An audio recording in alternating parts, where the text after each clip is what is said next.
Sir వాస్తులో doubt ఉంటుంది.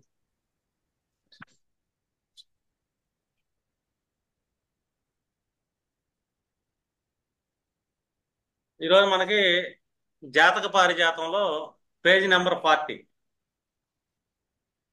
ఇక్కడ last ఏం ఇచ్చారు మనకి?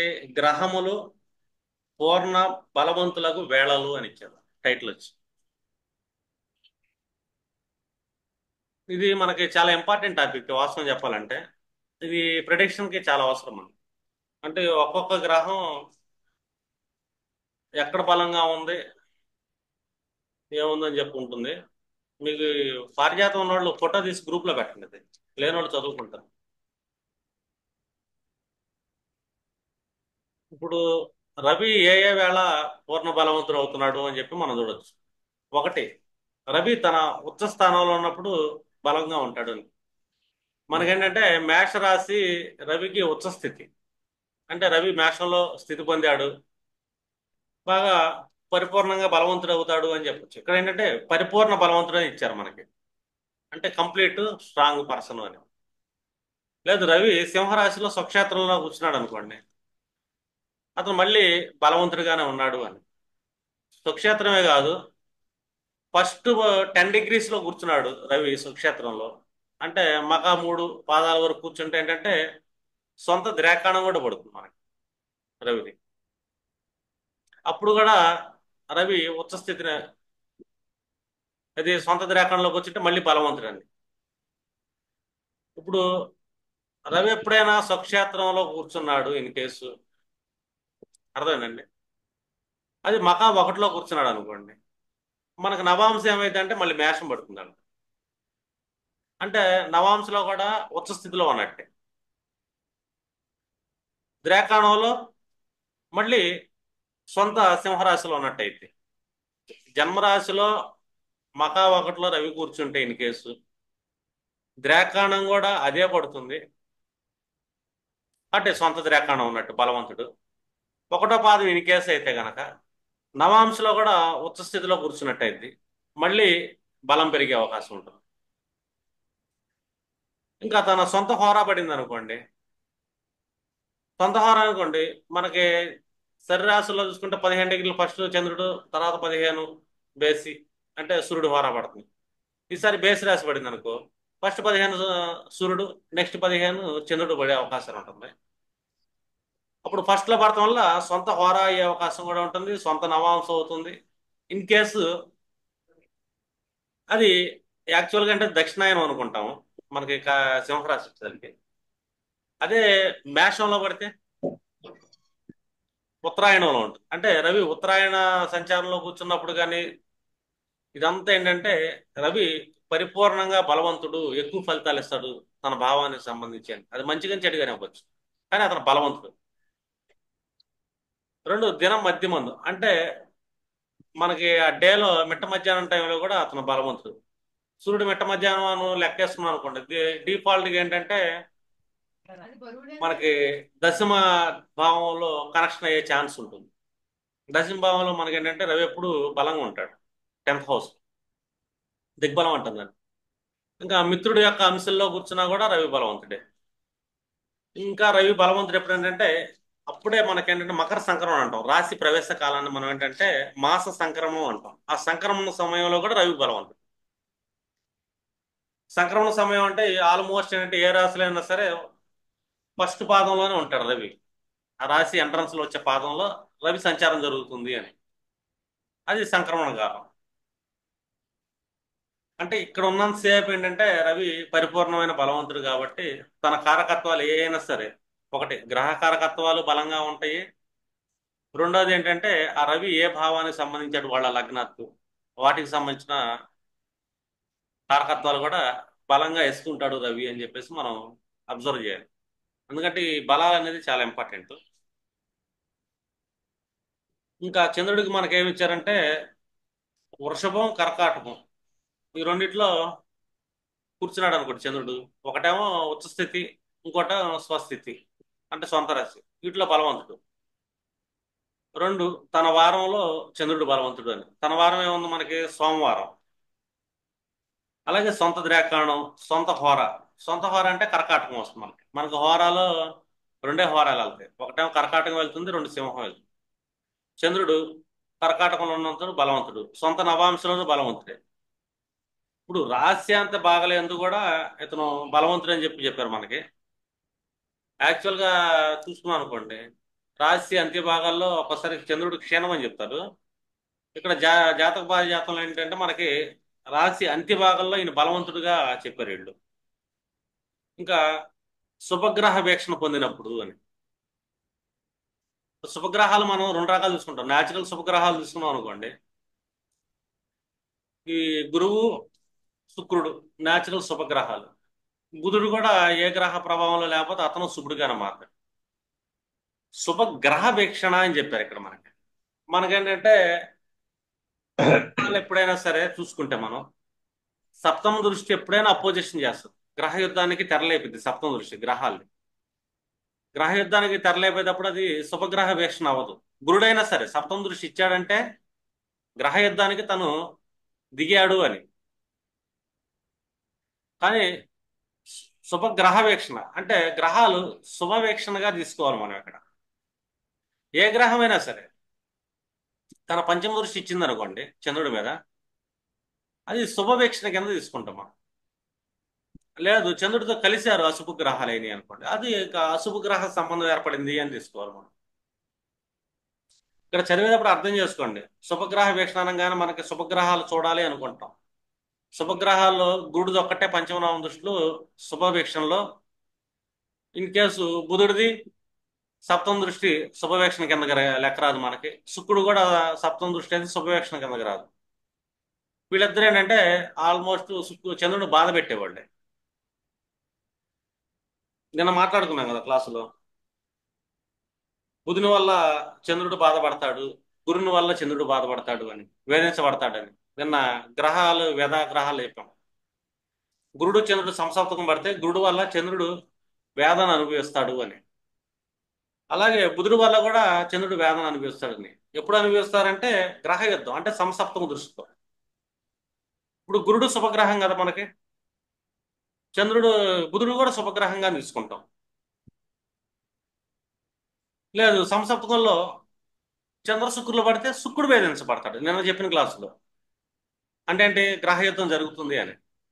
కానీ ఇక్కడ పర్సన్ మనకి ఏమి ఇచ్చారు ఇక్కడ, ఇది 62వ పద్యంలో 41వ పేజీ. శుభగ్రహ వీక్షణ పొందినప్పుడు చంద్రుడు బలవంతుడు. అర్థమైందండి సురేష్ గారు? చూస్తున్నారు, అర్థమైందా మీకు? శుభగ్రహ వీక్షణ పొందినప్పుడు బలవంతుడు చంద్రుడు అని మనం చెప్తున్నారు కదా. నిన్న క్లాసులో ఏం చెప్పాము, గ్రహ యుద్ధం జరుగుతుందంటే వాళ్ళిద్దరు సంసప్తకంలో ఉండాలి గురు చంద్రులు. అప్పుడు గురు దృష్టి సప్తమ దృష్టి పడింది అంటే చంద్రుడు వేదన అనుభవిస్తున్నాడు అని చెప్తున్నాను నేను క్లాసులో. అలాగే బుధుడు సప్తమ దృష్టి ఇచ్చినా కూడా చంద్రుడు మళ్ళీ వేదన అనుభవిస్తాడు అని చెప్పాడు. శుక్రుడు చంద్రుడు సప్తమ దృష్టి పడినప్పుడు శుక్రుడు వేదన అనుభవిస్తున్నాడు. కానీ ఇక్కడ చంద్రుడు బలవంతుడు అని చెప్పారు కదా ఇక్కడ నెక్స్ట్ కాన్సెప్ట్ లో. శుభగ్రహ వీక్షణ అన్నారు, గ్రహాలు శుభవీక్షణ అని. 5-9 ఆస్పెక్ట్స్ 5-9 ఆస్పెక్ట్స్ పడాలి. ఇప్పుడు ఏ గ్రహాలన్నా చూడొచ్చు మనకి. చంద్రుడిని బుధుడు చూడొచ్చు, శని చూడొచ్చు, ఎనీ ప్లానెట్ తన పంచమనామం దృష్టి చంద్రుడి మీద ఇస్తే చంద్రుడు బలవంతుడు అని. దీనిలో సీక్రెట్ అదే. దీన్ని మీరు ఈ విధంగా అర్థం చేసుకోవాలి. అర్థమైంది? అలా కాకుండా మీరేం చేశారు, శుభగ్రహ వీక్షణ సారి చెప్పారు కదా, చంద్రుడు బలవంతుడు, గురువుడు చూస్తున్నాడు సప్తమ దృష్టితో బలవంతుడు అనుకోకూడదు, శుక్రుడు చూస్తున్నాడు బలవంతుడు అనుకోకూడదు, బుధుడు చూసినా బలవంతుడు అనుకోకూడదు. శని చూస్తున్నాడు కాబట్టి సప్తమ దృష్టితో బలహీనుడు. ఏ గ్రహం చూసినా కూడా సప్తమ దృష్టితో చంద్రుడిని బలహీనం చేస్తాయి. అర్థమైందండి? ఏ గ్రహం అయినా సరే శుభ దృష్టి చూస్తే గనక చంద్రుడు బలవంతుడు. మీరు అలాగా శుభగ్రహ వీక్షణ అనగానే ఎప్పుడన్నా చూడండి, శుభగ్రహ వీక్షణ అనగానే సప్తమ దృష్టిని ఎప్పుడు కన్సిడర్ చేయమని. ఏ గ్రహాలైనా శుభ వీక్షణ అని కన్సిడర్ చేయాలి. ఇంకా రాత్రి భాగం సార్ శుభవీక్షణ అంటే కంపల్సరీ 5-9 ఆస్పెక్ట్ చూడాలి. అదొక్కటే శుభవీక్షణ, వేరే వీక్షణలు శుభవీక్షణలు కదా. ఇంకా రాత్రి భాగంలో చంద్రుడు. మనకేంటంటే పగలు తీసుకున్నాం అనుకోండి, మిట్ట మధ్యాహ్నం సమయం తీసుకుంటే దశమ భావం వస్తుంది, రాత్రి తీసుకుంటే చతుర్థ భావం వస్తుంది డిఫాల్ట్. అంటే చతుర్థంలో చంద్రుడు దిగ్బలవంతుడు అని. ఇంకా చంద్రుడు ఏంటంటే దక్షిణాయనం. దక్షిణాయనం అనగా తను సాగుతున్నప్పుడు, అంటే దక్షిణాయనంలో చంద్ర ప్రయాణం జరుగుతుంది అనుకోండి, అప్పుడు చంద్రుడు మళ్ళీ బలవంతుడే దక్షిణాయన సమయంలో. లేకపోతే దక్షిణాయనం ఇంకొక రకంగా కూడా మనం లెక్క వేయచ్చు. మనకి కర్కాటకం నుంచి కింద భాగాలు మొత్తం దక్షిణాయనం కింద లెక్కేస్తున్నాం అనుకోండి, 6 రాసుల్ని.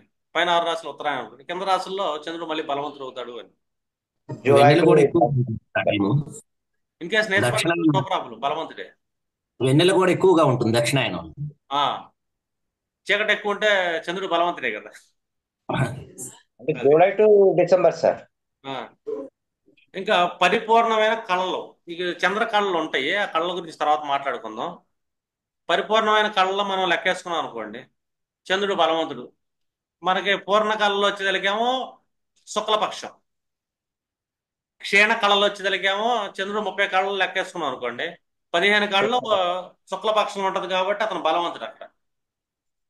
మిగతా 15 కళల్లో కృష్ణపక్షం కాబట్టి అక్కడ బలహీనుడు అని. మళ్ళీ ఇక్కడ శుక్లపక్షం కృష్ణపక్షంలో కొంత డిఫరెన్స్ ఉంటుంది మనకి. ఇప్పుడు మనకి చూసుకున్నాం అనుకోండి, పౌర్ణమి తర్వాత పంచమి వరకు చూసుకున్నా కూడా అది మనకి దాని ప్రభావం శుక్లపక్ష ప్రభావమే ఉంటుంది. కాబట్టి అక్కడ బలవంతుడిగానే తీసుకోవాలి మనం. ఇంకా మరి గ్రహాలన్నీ చంద్రుని చూస్తున్నాయి అనుకోండి, ఇక్కడ ఏం ఇచ్చాడు మనకి, జాతకుని రాజతుల్యుని చేయను అని. గ్రహాలన్నీ చూడటం అంటే గుర్తుపెట్టుకోండి, సప్తమ దృష్టి కాదు, అర్థం. పంచమ నవమ దృష్టితో ఎక్కువ గ్రహాలు చంద్రుడు చూస్తే గనక చాలా బాగుంటుంది. ఇప్పుడు మనం గురు చంద్రుల మధ్య కూడా చూసుకుంటే ఎక్కువగా మనకి, నా ఓల్డ్ క్లాస్లో చెప్పాను, గురుడికి చంద్రుడికి డిఫరెన్స్, ఏ భావంలో చంద్రుడి నుంచి గురుడు ఎక్కడ కూర్చున్నాడు, ఏం జరిగిద్దని. ఎప్పుడైనా సరే గురు దృష్టి పంచమ నవమాలు పడ్డప్పుడు చంద్రుడు చాలా బలవంతుడు వాళ్ళ జాతకాల్లో. మనం గజకేసరి యోగం అనుకున్నప్పుడు ఏంటంటే కేంద్రాలు చూస్తాం, కానీ గజకేసరి యోగం కంటే కూడా ఎక్కువ బలవంతుడు చంద్రుడు గురువు నుంచి పంచమ నవమాల్లో స్థితి పొందినప్పుడే చూసుకోవాలి. అప్పుడు చాలా బలవంతుడు ఆయన. ఇంకా వృక్ష సందుల్లో తప్ప మేనం అంతి భాగాలు, కర్కాటకం అంతి భాగాలు, వృశ్చికం అంతి భాగాలు, ఇవి బసందులు అంటాం మనం. అర్థం. వీటిలో చంద్రుడు బలోపేతుడు కాదు అని ఇచ్చారు.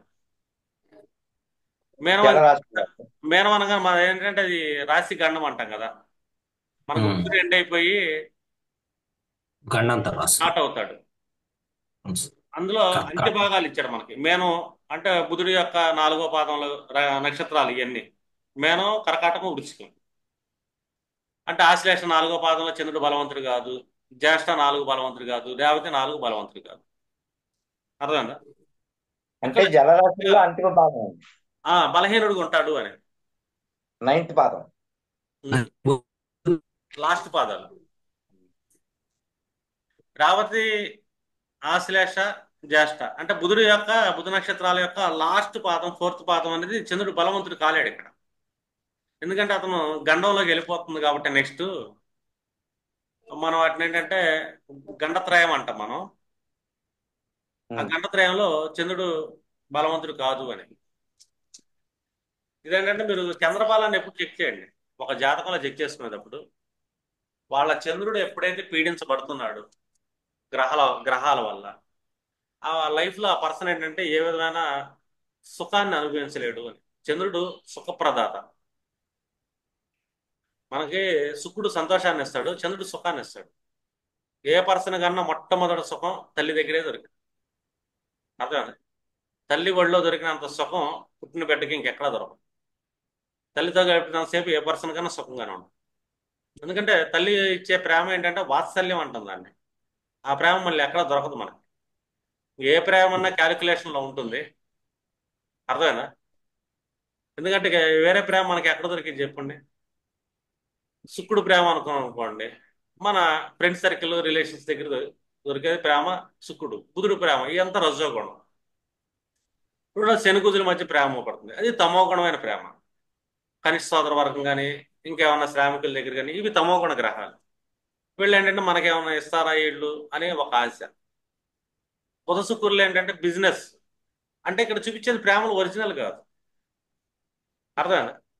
ఒరిజినల్ ప్రేమ మనకు మూడే మూడు గ్రహాల దగ్గర దొరికింది. ఒకటేమో గురుగ్రహం దగ్గర దొరికింది సత్వగుణం, రెండోది రవిగ్రహం తండ్రి సత్వగుణం, మూడోది చంద్రగ్రహం తల్లి సత్వగ్రహం. ఈ మూడు గ్రహాల దగ్గర దొరికే ప్రేమే ఒక పర్సన్కి ఒరిజినల్ ప్రేమ అంటాం మనం. వాత్సల్యం ఉంటుంది. ఇక్కడ ఇక్కడ కల్మషం ఉండదు. ఎందుకంటే వీళ్ళు మనకి ఇచ్చేవాళ్ళే కానీ ఏం ఆశించేవాళ్ళు కాదు. ఒకళ్ళు జ్ఞానాన్ని ఇస్తారు, ఒకళ్ళేమో మనకి జీవితాన్ని ఇస్తారు, ఇంకోళ్ళు మన జీవితం ఎలాగా బాగుండాలని చెప్పి చూస్తారు, ఆహారాన్ని ఇస్తారు తల్లి. ఇవి నిజమైన ప్రేమలు అంటాం మనం. అంటే చంద్రుడు అక్కడ మళ్ళీ బలంగా ఉంటాడు. ఆ గ్రహాలు శుభదృష్టి పడితే చాలా బలంగా ఉంటుంది. మిగతా ఏ గ్రహాలైనా సరే శుభదృష్టిలు మాత్రమే చూడండి. ఎందుకంటే ఒక భావానికి బలం కావాలి. ఒక చతుర్థాధిపతి మీద శుభదృష్టిలు పడితే ఈ పర్సన్ మానసికంగా చాలా బలవంతుడు. మానసికంగా బలవంతుడి జీవితం సుఖాన్ని అనుభవిస్తాడు. అలాగే చంద్రుడి మీద శుభ దృష్టిలు పడుతున్నాయి ఇతర గ్రహాలు, పంచమనామ దృష్టిలు పడుతుందంటే ఇతను కూడా, ఎందుకంటే బాగా ఎప్పటికప్పుడు శుభ దృష్టిలు పడితే అందరూ ఇతనికి కాపాడటానికి రెడీగా ఉంటారు. ఈ పర్సన్ చూస్తే అందరికి పెట్టబుద్ధి అయితే. ఒక్కొక్కళ్ళకి అశుభ దృష్టిలు పడతాయి. అశుభ దృష్టిలు అంటే ఏంటి? చంద్రుడి మీద గ్రహాలన్నీ అష్టమ దృష్టి కానీ, మూడో దృష్టి కానీ, సప్తమ దృష్టి కానీ, అంటే 3, 7, 8 దృష్టిలు ఎక్కువ గ్రహాలు పడ్డాయి అనుకోండి, ఈ పర్సన్కి ఎవరు నచ్చరు. ఎందుకంటే ఈ పర్సన్ కూడా ఎవరు ఇష్టపడరు వాస్తవం చెప్పాలంటే. ఇప్పుడు బుధుడు అష్టమ దృష్టి ఇచ్చాడు అనుకోండి, సప్తమ దృష్టి ఇచ్చాడు అనుకోండి. బుధుడు అంటే ఇక్కడ అక్క చెల్లెళ్ళు మనం తీసుకున్నాం. అందులో చెల్లెళ్ళు ఎక్కువ బుధుడు ఆధిపత్యంలో వస్తారు, కూతుళ్ళు ఎక్కువ బుధుడు ఆధిపత్యం అనుకుందాం. మన జాతకంలో బుధుడు సరిగ్గా చూడలేదు మనకి చంద్రుడిని. అష్టమ దృష్టి కానీ లేకపోతే సప్తమ దృష్టి కానీ ఇచ్చాడు. కూతుర్లను కూడా మనం బుధుడుగా తీసుకుంటాం, మేనమామల్ని బుధుడుగా తీసుకుంటాం. వీళ్ళెవరికి మనం నచ్చం. వీళ్ళెవరికి మనం నచ్చం కాబట్టి వీళ్ళ దగ్గర నుంచి మనకి సపోర్ట్ దొరకదు మన మనసుకి అని. మన మనసుకు సపోర్ట్ దొరకనప్పుడు ఏంటంటే మనం వాళ్ళ దగ్గర కొంచెం బలహీనం అయిపోతాం. వాళ్ళని చూడంగానే మనలో బలహీనత అనేది వస్తుంది. మనల్ని ఏదో లాగేస్తున్నట్టు, వెనక లాగేస్తున్నట్టు మానసిక బలహీనం అయిపోతాం. అయితే ఆ పర్సన్ మనకు ఎదురవ్వగానే ఇక్కడ మానసిక బలహీనం అయిపోయాం అనుకోండి, మన మానసిక నిర్ణయాల్లో తేడా ఉంటుంది, మనం సఫర్ అవుతాం, మన పనులు అవ్వవు. ఇలా ఏ గ్రహం అయినా సరే శని కుజులు చూస్తున్నారు, ఈ మూడో దృష్టి కానీ, ఏడో దృష్టి కానీ, ఎనిమిదో దృష్టి కానీ పడింది, మళ్ళీ ఎక్కడ కూడా వీళ్ళని చూడంగానే మానసిక బలహీనం అయిపోతాం. ఆ పర్సన్స్ ఎవరో శని అంటే తాతల గీతలు తీసుకున్నాం, అర్థమైందండి. లేక మనకి ఎంత పని వాళ్ళు చూసినా కూడా మనకి ఒక రకమైన చిరాకు రావచ్చు. కుజుడు అంటే మన కనిష్ట సోదర వరకు, ఇంకా పోలీస్ డిపార్ట్మెంట్, వీళ్ళని చూడంగానే మానసిక బలహీనం అయిపోతాం. చూడండి, ఎవరి జాతకంలో అయినా సరే చంద్రుడి మీద కుజుడు మూడో దృష్టి కానీ, అష్టమ దృష్టి కానీ, సప్తమ దృష్టి కానీ పడింది అనుకో, వీళ్ళు బండి తోలుతున్నా అక్కడ పోలీసు వాళ్ళు చూడగానే ఇక్కడ వణిగిపోతారు, ఇది మానసికంగా ప్యానిక్ అయిపోతారు. పోలీసులు వాళ్ళని ఆపుతారు బళ్ళు. వాస్తవంగా వాళ్ళ దగ్గర అన్ని డాక్యుమెంట్స్ అంటే వాళ్ళని ఆపుతారు. అదే శుభదృష్టి చూస్తున్నాడు అనుకోండి, అదే కుజుడు, వీళ్ళ దగ్గర ఏ డాక్యుమెంట్ లేకపోయినా కూడా వీళ్ళ పోలీసులు చూస్తే ప్యానిక్ అవ్వరు.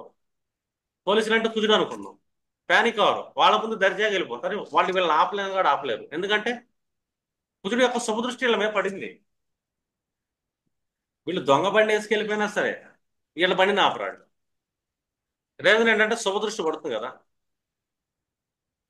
వీళ్ళు ఏంటంటే ఏ స్టేషన్కి వెళ్ళినా కూడా చెంత మన సొంత స్టేషన్ అన్నట్టు హ్యాపీగా వెళ్ళిపోతారు.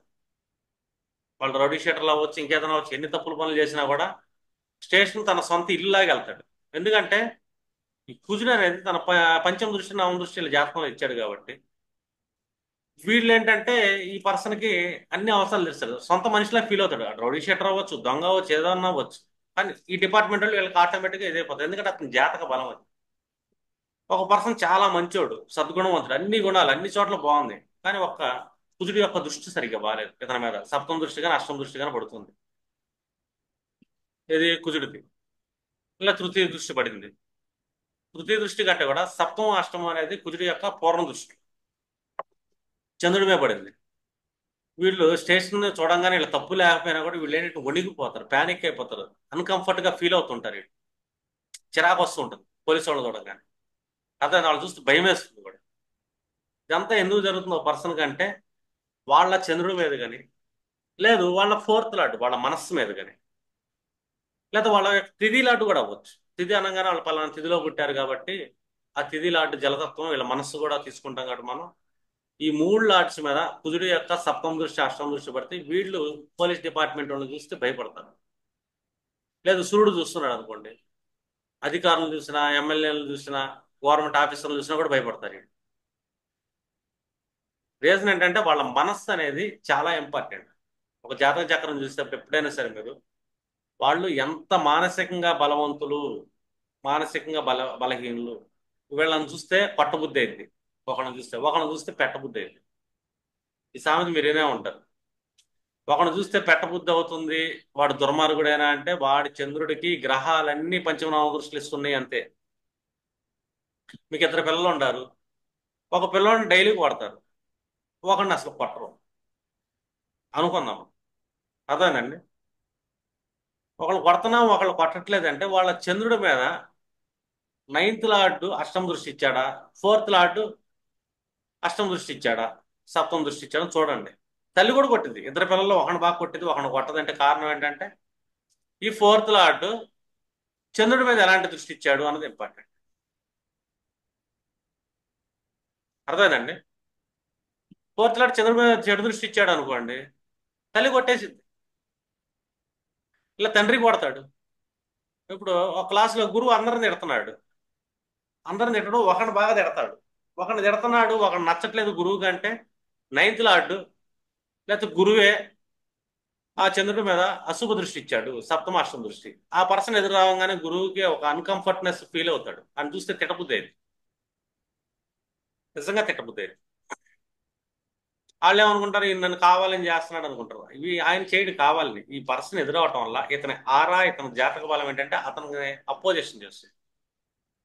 అపోజిషన్ చేసి అతను కాదు, ఇతని జాతకంలో ఉన్న గురువే అతను ఆక్యుపై చేస్తాడు కాబట్టి అతను అపోజిషన్ చేస్తాడు, ఇలా తండ్రిని అపోజిషన్ చేస్తాడు. లేకపోతే ఎవరైతే చంద్రుడి మీద అపోజిషన్ చేస్తారో వాళ్ళకే డిస్టర్బెన్స్. లేదు ఒకళ్ళ జాతకంలో చంద్రుడి మీద సప్తమాధిపతి అష్టమ దృష్టి పడింది అనుకుందాం, ఇలా సప్తమ దృష్టే పడుతుంది. భార్యాభర్తలో భార్య ఎదురవ్వగానే ఇతను అన్కంఫర్టబుల్ ఫీల్ అయిపోతాడు. పెళ్ళి ఎందుకు చేసి ఇంట్లో రావాలంటే అన్కంఫర్టబుల్, ఎందుకంటే భార్య ఎదురవ్వగానే చిరాకు పడుద్ది, కోపడుద్ది. ఎందుకంటే ఇతను సప్తమ అంటే ఇతని భార్య, ఆ సప్తమాధిపతి ఇతను చంద్రుడిని అపోజిషన్ చేస్తున్నాడు, సప్తమ దృష్టి అష్టమ దృష్టి ఇస్తున్నాడు. ఇతను ఏంటంటే అన్కంఫర్ట్ గా ఫీల్ అవుతాడు భార్య దగ్గర. అదే చతుర్థాధిపతిని సప్తమాధిపతి అష్టమ దృష్టితో కానీ సప్తమ దృష్టితో కానీ చూస్తున్నాడు. భార్యాభర్తల మధ్య ఒకళ్ళు నచ్చరు, ఎందుకంటే వీళ్ళ భార్యకి ఇతను నచ్చడు. ఇతని జాతకంలో పెట్టుకొని పుట్టాడు, ఇతని జాతకంలోనే తన ప్రారంభం నుంచి ఏం తెచ్చుకున్నాడు, తన భార్యకి తను నచ్చకుండా ఉండే విధంగా తన జాతకం ఉంది. మళ్ళీ వీళ్ళ భార్యకి వీళ్ళ అన్నదమ్ములు నచ్చుతారు, అక్క చెల్లెలు నచ్చుతారు, అమ్మ నాన్న నచ్చుతారు, అందరూ నచ్చుతారు, కానీ భర్త నచ్చడు. ఇక అనుకుంటాడు, ఏంటి నేనే నచ్చట్లేదు, అందరితో బాగుంటుంది, పక్కింటి వాళ్ళతో బాగుంటుంది, నన్ను మాత్రం ఎందుకు చిరాకుగా మాట్లాడుతుంది, ఎటకారంగా మాట్లాడుతుంది అంటే నీ జాతకంలో పెట్టుకొని పుట్టావు, నీ ప్రారంభం అది. నీ సప్తమాధిపతి నీ ఫోర్త్ లార్డ్, నీ సెవెంత్ ఆస్పెక్ట్ ఎయిత్ ఆస్పెక్ట్ ఉన్నట్టు నీ జాతకంలో ఉంది. ఇంకా డీప్ గా చెక్ చేయాలంటే నవాంశలో ఉంటుంది, అది నవాంశలో ఉంటుంది కాబట్టి నిన్ను మాత్రమే అపోజిషన్ చేస్తుంది. నువ్వు నచ్చట్లేదు ఆమెకి, నువ్వు ఎంత అన్న చేయి, నువ్వు అంటే నచ్చవు. ఇక్కడ చేయాలి గ్రహ బలానికి పరిహారం. అర్థమైందా? రెండు గ్రహాలకి ఏంటంటే దాన ధర్మాలు చేసుకోవాలి. అందులో అష్టమ దృష్టి వస్తుంది కాబట్టి అష్టమ దృష్టి గ్రహాన్నే మళ్ళీ బంధించేది అదే కాబట్టి ఇబ్బంది పెట్టేది. ఆ గ్రహానికి ఎక్కువగా దానాలు చేస్తూ ఉండాలి.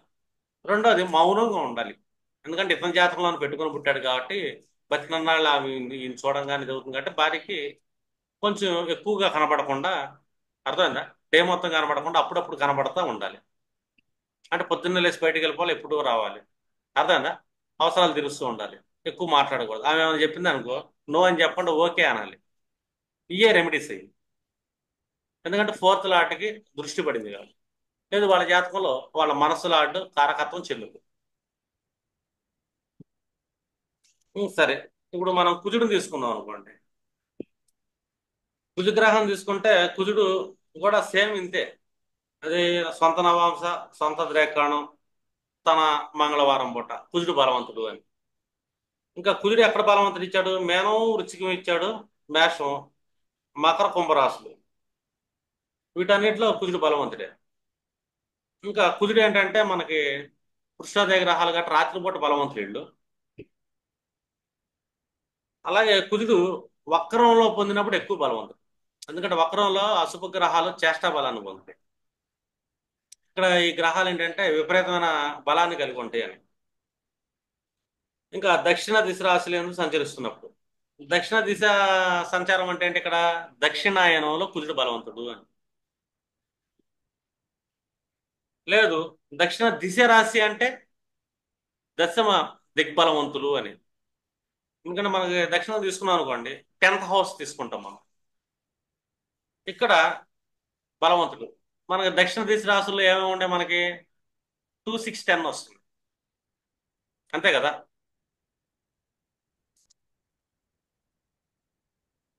తూర్పు, దక్షిణం, పడమర, ఉత్తరం తీసుకున్నాం అనుకోండి, తూర్పు అనగానే 159, దక్షిణం అనగా 2, 6, 10, అదే 3, 7, 11 పడమర అని, 4, 8 ఉత్తరం అని చెప్పి మనం చెప్పుకుంటాం రాశుల్లో.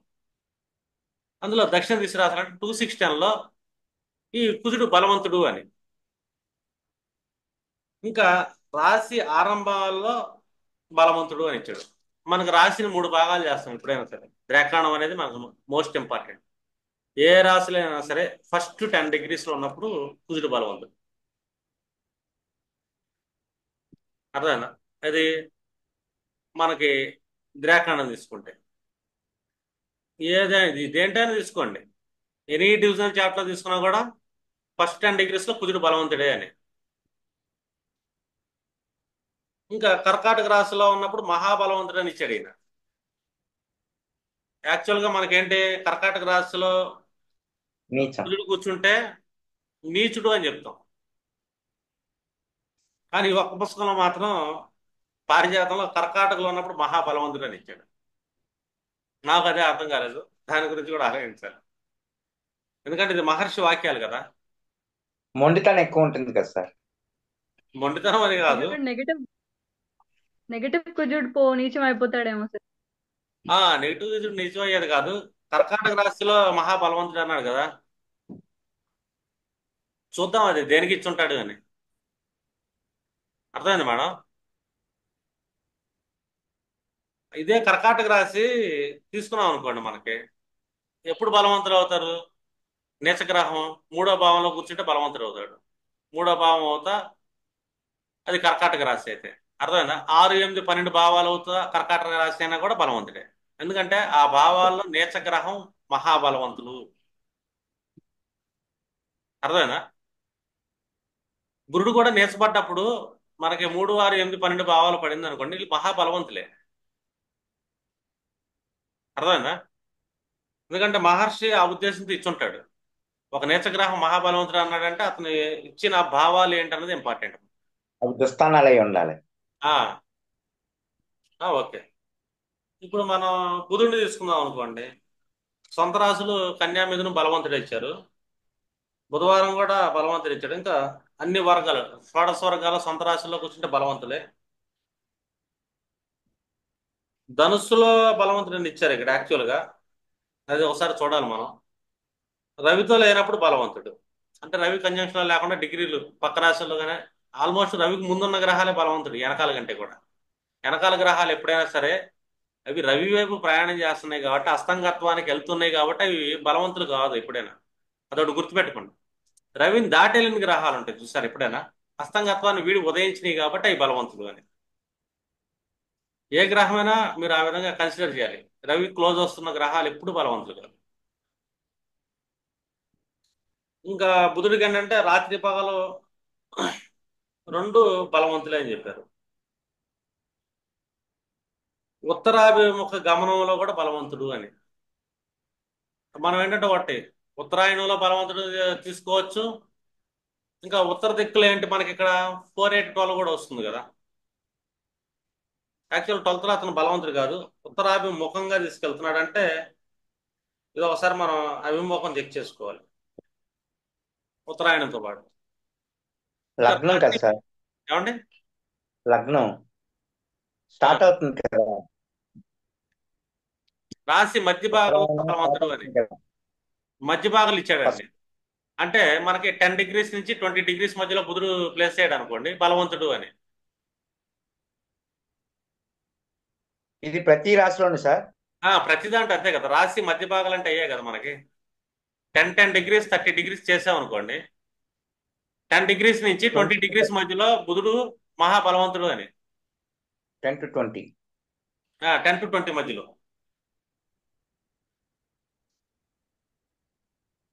ఇంకా లగ్న దిగ్బలం ఉంది కాబట్టి ఆయనకి డిఫాల్ట్ గా గురుడికి దిగ్బలం లగ్నమే, బుధుడికి లగ్నమే దిగ్బలం, కాబట్టి అక్కడ బలవంతుడే అని.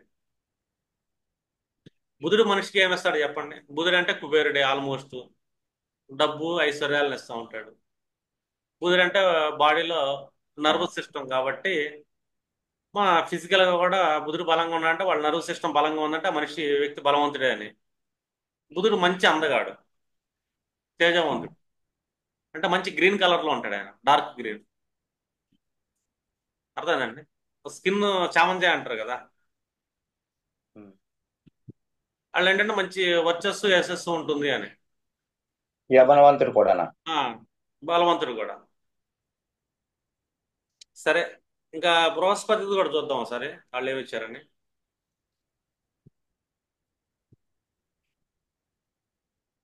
బృహస్పతి మనకి వాళ్ళకి మేనం, వృశ్చికం, కర్కాటకం, ధనుస్సు వీటిలో ఉన్నప్పుడు బలవంతుడే. మేనం అంటే సొంత రాశి 12వ భావం.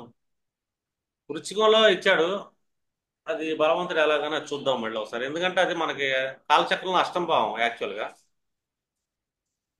కాకపోతే ఏంటంటే మిత్ర రాశి అని చెప్పి ఇచ్చి ఉండాలి. వృశ్చికంలో గురుడు బలవంతుడు వీళ్ళు ఇచ్చారు, కానీ ఒకసారి మనం ఆలోచించాలండి. అర్థమైందండి? ఎందుకంటే వృశ్చిక రాశిలో ఎవరిని పుట్టారనుకోండి, ఈ గురుడు వాళ్ళని పీడిస్తాడు డిఫాల్ట్. వృశ్చిక లగ్నం పడ్డా కూడా ఒక్క పునర్వసు నక్షత్రం కాకుండా అనురాధ గాని జ్యేష్ఠ గాని లగ్న నక్షత్రాలైనా, లేదు అనురాధ కానీ జ్యేష్ఠ కానీ రాశి అయినా కూడా వీళ్ళకి ఏంటంటే డిఫాల్ట్ గా గురుడు శత్రువు అవుతాడు. ఎందుకంటే బుధుడికి శత్రువు గురుడే, శనికి కూడా గురుడే శత్రువు. మనం పాచికపాతకాది విధానంలో గురుడు శత్రువు అవుతాడు. అందుకే ఎప్పుడన్నా చూడండి, ఒక వృశ్చిక లగ్నంలో మనం తీసుకున్నాం అనుకోండి, లేకపోతే వృశ్చిక రాశి వాళ్ళని తీసుకున్నాం అనుకోండి, ఈ విశాఖ నక్షత్రం కాకుండా అనురాధలు కానీ జ్యేష్ఠ కానీ ఎవరు పుట్టినా వీళ్ళు ప్రథమ సంతానం వల్ల ఒక మానసిక వేదన పీడ అనేది వాళ్ళ లైఫ్ లో ఉంటుంది, వాళ్ళ గురించి ఉంటుంది, డిఫాల్ట్గా ఉంటుంది ఎంతమంది జాతకాల్లో చెక్ చేసినా కూడా. రెండు, ధన సంపాదన కుటుంబ విషయాల్లో కూడా ఒక రకమైన చింతన అనేది ఉంటుంది. ఎందుకంటే గురుడు డిఫాల్ట్ గా వృశ్చిక రాశికి వృశ్చిక లగ్నాన్ని తీసుకుంటే పర్టికులర్ విశాఖ నక్షత్రం కాకుండా ఉండాలి, అనురాధ కానీ జ్యేష్ఠ కానీ అయి ఉండాలి. వీళ్ళకి మాత్రం సెకండ్ హౌస్ సంబంధించిన చింతన ఉంటుంది, పంచమ భావానికి సంబంధించిన చింతన ఉంటుంది. అంటే ఎడ్యుకేషన్ సంబంధించింది కానీ, ప్రేమ వ్యవహారాలకు సంబంధించింది కానీ, ప్రథమ సంతానానికి సంబంధించింది కానీ, కుటుంబానికి సంబంధించిన చింతన అనేది ఉంటుంది ఖచ్చితంగా. ఇది నా లైఫ్లో నేను చాలా అబ్జర్వ్ చేశా. ఇది పాచిక పోతకాది సంఖ్యా విభాగాన్ని నేను అప్లై చేయడం బట్టి. కానీ ఈయన ఏంటంటే వృచ్చికంలో బలవంతుడు అని ఇచ్చాడు, అది ఒకసారి చూద్దాం. మిగతా ఏంటంటే ఈయన కూడా రాశి మధ్యంలో ఉన్నప్పుడే బలవంతుడు ఇచ్చాడు, అంటే 10 to 20 డిగ్రీస్ మధ్యలో గురుడు బలవంతుడే. కుంభంలో ఉన్నప్పుడు బలవంతుడు. కుంభం అంటే మనం చెప్పొచ్చు, ఎందుకంటే ఉన్నత మానవతా విలువలు అనేది కుంభంలో ఉంటాయి, కాబట్టి అక్కడ గురుడు లాంటి జ్ఞానం కూర్చుంటే బలవంతుడే అని చెప్పాలి. ఇక్కడ కూడా చెప్పాడు తన నేచ యందు ఉన్నప్పుడు కూడా బలవంతుడే అని. లగ్న దిగ్బలం కాబట్టి బలవంతుడు, ఇంకా చతుర్థం దశమ భావాల్లో ఉన్నప్పుడు ఎక్కువ సంపదిస్తుంటాడు అని. చతుర్థంలో కూర్చున్నాడు అనుకోండి, అతను పంచమ దృష్టి అష్టమే పడుతుంది కాబట్టి, వ్యయమే పడుతుంది కాబట్టి ఇన్హెరిటెన్స్ ప్రాపర్టీస్ ఇచ్చే ఛాన్స్ ఉంటుంది, కానీ చతుర్థాన్ని పీడిస్తుంటాడు. పైగా చతుర్థం అనేది ఆయన దిగ్బలం. ఇంకా దశమం తీసుకుంటే పంచమ దృష్టి ద్వితీయమే పడుతుంది కాబట్టి మళ్ళీ ధనాన్ని ఇవ్వటంలో తప్పేమీ లేదు. నేచర్లో బలవంతుడు అంటే మనం ఇంకా అదే తీసుకోవాలి. ఇది 3 6 8 12 భావాలు అయి ఉండాలి, ఎందుకంటే ఆయన అక్కడ బలవంతుడు అని చెప్పారు కదా గురుడు. ఎందుకంటే మకర రాశిలో యాక్చువల్గా నేచర్, అవి కేంద్రాలు అయితే డ్యామేజ్ అవుతాయి. అలా కాకుండా 3 6 8 12 భావాలు అనుకోండి, ఆ భావాల్లో నిజగ్రహం ఏంటంటే ధన యోగాన్ని ఇస్తుంది కాబట్టి సంపద యోగాన్ని మనం బలవంతుడిగా తీసుకోవాలి. ఇంకా స్కూటీని తీసుకుందాం మనం. శుక్రుడు కూడా అంతే. ఏ గ్రహమైన ఉచ్చ స్థానం, స్వస్థానం డిఫాల్ట్ గా బలవంతులు. వాళ్ళ వారంలో కూడా బలవంతులే. శుక్రుడు కూడా ఏంటంటే రాశి మధ్య భాగంలో ఇచ్చాడు 10 నుంచి 20 డిగ్రీలే ఆయన బలాన్ని.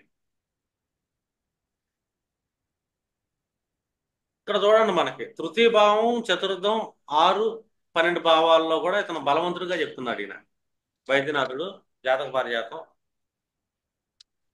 మూడో భావంలో చూసుకుంటే మనకి చతుర్థ దిగ్బలం బలవంతుడు ఇచ్చాడు కాబట్టి మూడో భావాన్ని మనం ఎలా బలవంగా తీసుకోవాలి అని ఆలోచించాలి. చతుర్థం అనుకోండి దిగ్బలం ఉంది కాబట్టి నో ప్రాబ్లం. ఆరో భావాన్ని మనం డిఫాల్ట్ గా శుక్రుడికి నీచ స్థితి అంటాం. అర్థం, వ్యయ భావం ఉచ్చ స్థితి కాబట్టి బలవంతుడు అనుకోవచ్చు. కానీ ఆరో భావాన్ని ఇచ్చాడు ఈయన ఇక్కడ. ఆరో భావం అనగానే నీచ స్థితి అవుతుంది కదా డిఫాల్ట్ గా. ఆ నీచ స్థితి ఆరో భావం అయితే బాగానే ఉంటుందిగా మరి శుక్రుడికి. అర్థమైందా? శుక్రుడు నీచపడుతున్నాడు, అది 6 అయినా 8 అయినా బాగానే ఉంటుంది, 3 అయినా బాగానే ఉంటుంది. ఉమ్, ఎందుకంటే నీచ గ్రహాలు అక్కడ ధనయోగాన్ని ఇస్తుంటాయి. కానీ చంద్ర సమాగమంలో కూడా బలవంతుడని ఇచ్చారు ఇక్కడ. వాస్తవం చెప్పాలంటే శుక్రచంద్రులు ఎవరి జాతకంలో కలిశారు అనుకోండి, అబ్బాయి జాతకంలో అబ్బాయి అమ్మకేనో అబ్బాయి భార్యకి అసలు పడి సావదు, గొడవలు అవుతూ ఉంటాయి. సమాగమంలో అయితే బలవంతుడని ఇచ్చాడు. అదే గనక సంసప్తకంలో పెడితే శుక్రుడు పీడించబడతాడు చంద్రుడి వల్ల. కాబట్టి సమాగమం అయితే ఓకే అని అనుకోవాలి మనం వక్రించినప్పుడు. ఇప్పుడు ఏ గ్రహం వక్రం చెందింది అనుకోండి, అవి చేష్టా బలాన్ని పొందుతాయి కాబట్టి బలవంతులు అనుకుంటాం. రవికి ముందు భాగంలో ఉన్నప్పుడు మహాబలశాలి అని ఇచ్చాడు, శుభాలు ఇస్తాడు అని. ఇందాక చెప్పాం కదా, రవికి 10 డిగ్రీలు ఉన్నాడు, తన వెనకమాల ఏ గ్రహం కూర్చున్నా కూడా రవివే ప్రయాణం చేస్తుంది కాబట్టి అస్తంగతం అవుతుంది. రవిని దాటి ముందు భాగంలోకి వెళ్ళిపోయింది. రవి ఒక మేషంలో కూర్చున్నాడు, వృషభంలో శుక్రుడు వెళ్ళిపోయాడు, బలవంతుడే అవుతాడు.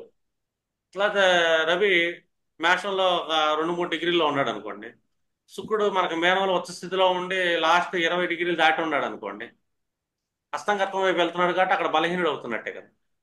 మనకేంటంటే ఉచ్చ స్థితి కనబడుద్ది చూస్తానికి మాత్రం, కానీ ఉచ్చ శుక్రుడు అయి ఉండి రవికి వెనకమాల అయితే కనుక మళ్ళీ బలహీనుడు అవుతాడు. ఏ ఇక్కడ గ్రహమైనా సరే శుక్రుడితో రవిని కాంటాక్ట్ దాటి ఉంది. వెళ్ళిపోవాలి. మీరు చెప్పింది రవిని దాటి వెళ్ళిపోతే ఏ గ్రహం అయినా సరే బలంగా బలవంతుడు ఉంటాడు. ఉదయించారు కదా, గ్రహాలు అయితే ఉదయిస్తున్నాయి కదా. శుక్రుడు ఇంకొక ఉందండి క్వాలిటీ. రవికి వెనకమాలను ఉంటే వాడు మెటీరియలిస్టిక్ గా చాలా సెల్ఫిష్, చాలా గ్రోత్ వస్తుందండి. రవి దాటి వెళ్ళిపోతే అంత సాక్రిఫైసింగ్ ఉంటుంది, బలవంతుడు అండి ఇంకా ఇక్కడ ఆటోమేటిక్ కావాల్సింది. డౌన్ అవుతున్నట్టు లెక్క. బలం అనేది ఇది ఒక ఇంపార్టెంట్ కదా. ఏంటి సార్, ఇక్కడ గ్రహ బలాల గురించి కదా మనం మాట్లాడుతుంది. మన గ్రహ బలాల్లోనే ఉం. ఇక్కడ ఏటవుతుందంటే శుక్రుడికి వెనకమాలను ఉంటే వాడు భౌతిక జీవనంలో చాలా స్ట్రెంత్ గా ఉంటాడండి. రవికి వెనకమాల ఉంటాయి. శుక్రుడు రవికి వెనకమాలు ఉంటే ఉం. రవికి దాటి వెళ్ళిపోయాడు అనుకోండి, కంప్లీట్ గా సాక్రిఫైసింగ్ ఉన్నదంతా ఇచ్చేస్తుంటాడు. అవునా? ఆటోమేటిక్ శుక్రుడు భోగాలను త్యజించాడంటే బలహీనుడు అయిపోయినట్టే కదా. మీకు విషయం తెలుసా అండి, మీరు ఒక 100 జాతకాలు 100 పర్సన్స్ గమనించండి. ఉం, రవిని శుక్రుడు దాటేసి వెళ్ళిపోయాడు అనుకోండి, ఉం, రవి 1వ రాశిలో అంటే శుక్రుడు 2వ రాశిలో కూర్చున్నాడు అనుకోండి, ఉం. వీళ్ళకి భోగ జీవితం ఎక్కువ ఉంటుంది. తెలుసా మీకు? అబ్బాయి జాతకం తీసుకుంటే 2-3 మల్టిపుల్ అఫైర్స్ కూడా ఉంటాయి, ఎక్కువ భోగాన్ని అనుభవిస్తుంటాడు. లేదు, ఆ, రవి వెనకమాలే కూర్చున్నాడు శుక్రుడు, తను శ్రీరామచంద్రుడు అయినప్పటికీ కూడా అనుభవించలేడు అంతే, భార్య సుఖం దొరకదు. రవి అస్తంగత్వం వైపు వెళ్తున్నాడు. శుక్రుడు అసలు శారీరక సంభోగానికి సుఖానికి కారకుడు. ఈవెన్ శ్రీరాముడి జాతకంలో కూడా శుక్రుడు వెనకమాలే ఉం. ఉన్నాడు. ఆయనకే లేదు, మామూలు వాళ్ళకి ఎందుకు దొరికి. అసలు రాముడికి ఉంది సార్, రాముడికి లేకపోవడం ఏంటండి. ఓన్లీ ఎవరన్నారు 14 సార్? ఇయర్స్ లో ఎవరన్నారు సార్ ఉందని? లేదండి, 7,000 ఇయర్స్ పరిపాలించాడు సార్ రాముడు.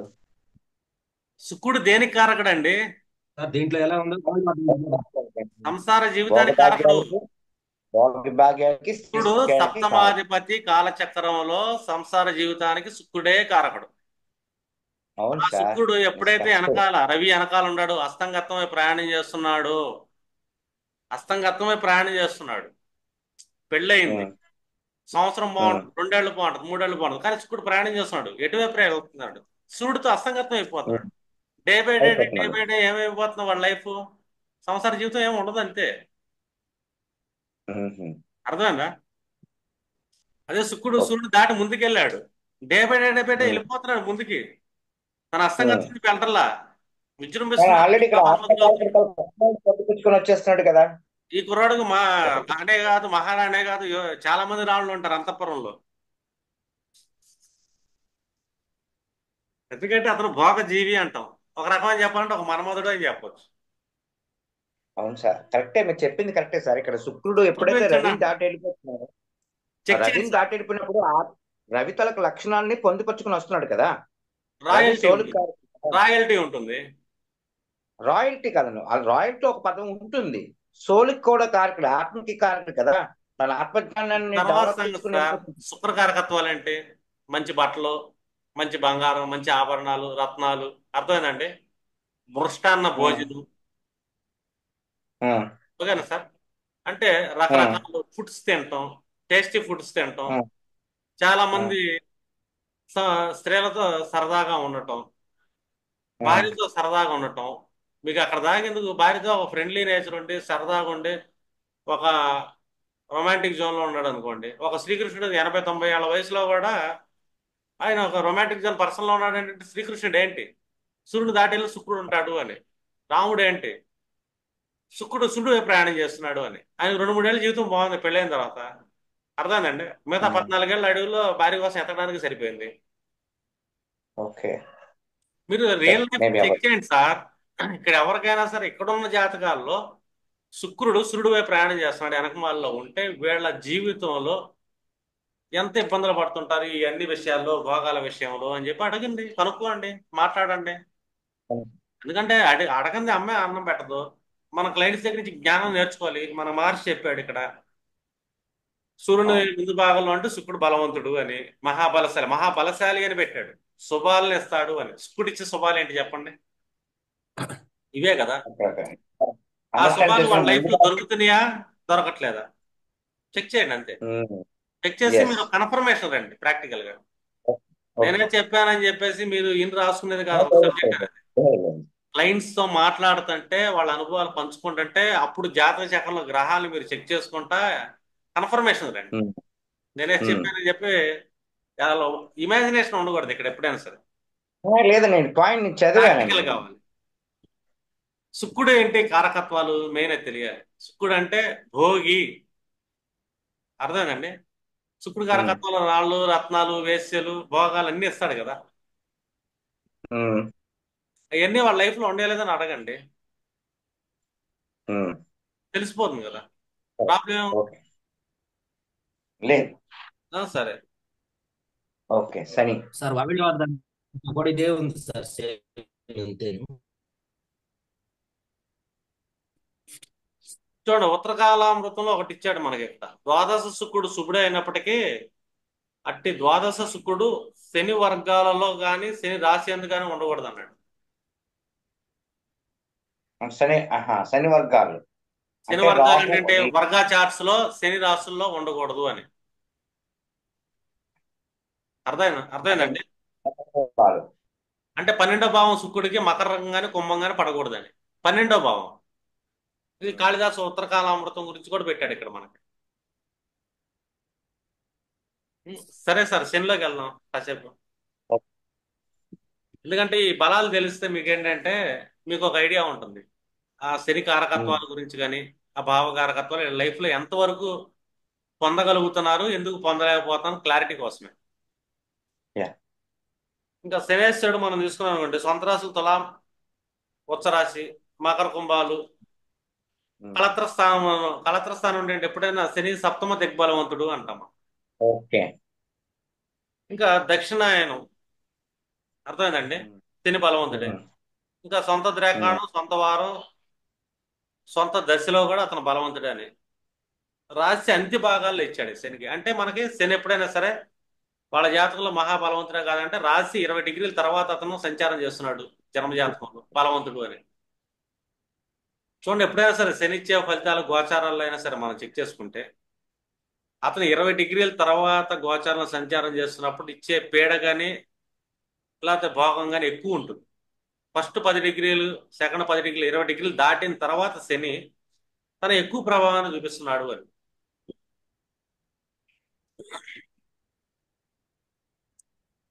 ఇంకా గ్రహ యుద్ధంలో కూడా ఇతను బలవంతుడే అని చెప్తున్నాడు. ఇంకా కృష్ణపక్షంలో శని బలవంతుడే. ఏ పర్సన్ అన్నా కృష్ణపక్షంలో జన్మించాడు, వాళ్ళ జాతకంలో కూడా శని 20 డిగ్రీల తర్వాత కూర్చున్నాడు, వాళ్ళ జాతకంలో శని డిఫాల్ట్ బలవంతుడే అయినట్టే. ఉమ్, ఇంకా ఎప్పుడైతే శని వక్రించాడు అనుకో అన్ని రాసుల్లో కూడా బలవంతుడే. వక్రశని ఎప్పుడైనా మనకేంటంటే చేష్టా బలాన్ని కలిగి ఉంటాడు. ఇంకా శని ఏ రాశిలో కూర్చున్నా కూడా బలవంతుడే అని చెప్పి మనకి ఇక్కడ చెప్తున్నారు.